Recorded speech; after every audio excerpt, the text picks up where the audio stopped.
యెషయా గ్రంథం 54:14 వచనం ప్రకారంగా బాధించు వారు నీకు దూరంగా ఉందరు, భీతి నీకు దూరంగా ఉంచుతున్నాడు.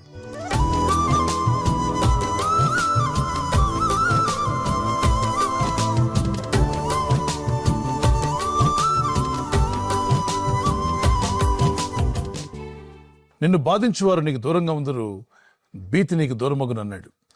అనేక మార్లు ఈ లోకంలో జీవిస్తున్నప్పుడు ఎవరికి ఏ బాధ కలిగించకుండా మీ మట్టుకు మీరు జీవిస్తున్నా ఈ లోకం ఊరుకోదు.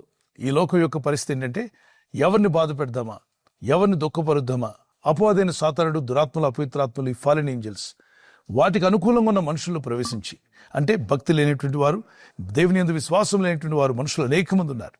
వారి దేహాలను వాటి ఏజెంట్స్గా మార్చుకుంటాయి. సూటిపోటి మాటలతో మిమ్మల్ని బాధిస్తూ వేదన కలిగే విధంగా, దుఃఖం కలిగే విధంగా చేస్తూ ఉంటాయి.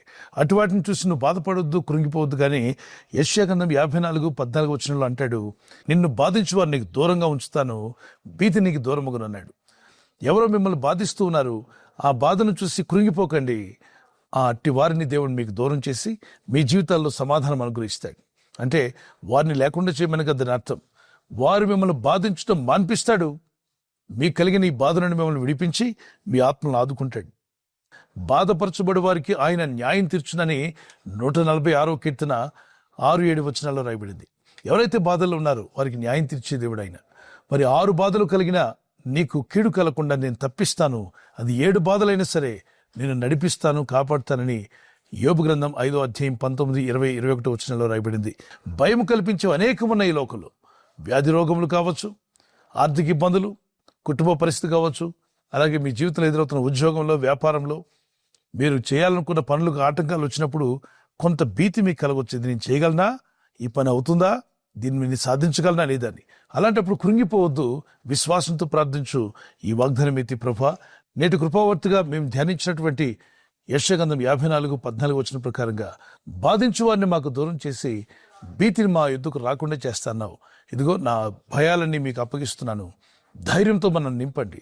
అసలు శ్రమలంటూ నాకు రావద్దని ప్రార్థన కాదు, ఈ లోకంలో మీకు శ్రమ కలుగును, ఆయన ధైర్యం తెచ్చుకోండి, మీరు తప్పనిసరిగా ఈ లోకాన్ని జయిస్తారని ప్రభు చెప్పాడు. యోహాను సువార్త 16:33 వచనం ప్రకారంగా. సో ఈ లేఖనాన్ని బట్టి మనం గమనిస్తే దేవుని విశ్వాసం వచ్చిన మనం ఎటువంటి శ్రమలు వచ్చినా దేవుడు ధైర్యం ఇస్తాడు, మీలో ఉన్న భయాలు తొలగిస్తాడు, బాధపరచు వారిని మీకు దూరం చేస్తాడు, పైగా శోధనతో పాటు తప్పించుకునే మార్గాన్ని మీకు చూపిస్తాడు, శోధన జయించిన మీకు జీవక్రీటాన్ని అనుగ్రహిస్తాడు. దేవుని దయలో మీరు వర్ధిల్లి బలమైన సాక్షులుగా ప్రభు కొరకు వాడబడాలని నా ప్రార్థన. ఈ వాగ్దాన్ని ధ్యానిస్తూనే ఒక చిన్న కీర్తన పాడుకుందాం. నీ చేతితో చేసిన దోశ తిని ఎన్ని రోజులు అయింది. దోశలు this is Vicky, Nivi, this is Krithika. చేస్తాను. భయపడను, కలవరపడను, కలత చెందను నేనెప్పుడు. భయపడను, కలవరపడను, కలత చెందను నేనెప్పుడు. నన్ను కాచే యేసు నాతో ఉన్నాడు, రక్షించే యేసు నాతో వస్తాడు. నన్ను కాచే యేసు నాతో ఉన్నాడు, రక్షించే యేసు నాతో వస్తాడు. నాలో ఉన్నవాడు గొప్పవాడు, నాతో నడచువాడు మంచివాడు. నాలో ఉన్నవాడు గొప్పవాడు, నాతో నడచువాడు మంచివాడు. ప్రస్తుతం మీరు ఎదుర్కొంటున్న ఈ సమస్యలు, ఈ బాధల నుండి ప్రభు మిమ్మల్ని విడిపించి, రక్షించి, కాపాడి ఆయన కృపలో మిమ్మల్ని నడిపించి వర్ధిల్ల చేయునుగాక. ఆమేన్. ప్రార్థన చేసుకుందాం.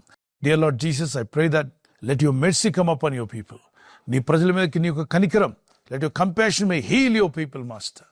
ప్రభు, మేము ధ్యానించినటువంటి లేఖన భాగంలో బాధ నీకు దూరం అగును, బాధించువారు నీకు దూరం చేస్తాను, భీతి నీకు రాకుండా చేస్తాను వాగ్దానం చేసావు ప్రభు. ఇదిగో సకల భయాలు తొలగించి బాధించబడుతున్న నీ ప్రజలకు న్యాయం తీరుస్తాను వాగ్దానం చేశావు. ఎట్టి బాధల్లో ఉన్నా, ఎవరి చేత బాధించబడుతున్నా వెంటనే నీ ప్రజలకు న్యాయం తీర్చువాడు నీవే గనుక నీ సహాయం వచ్చునుగాక.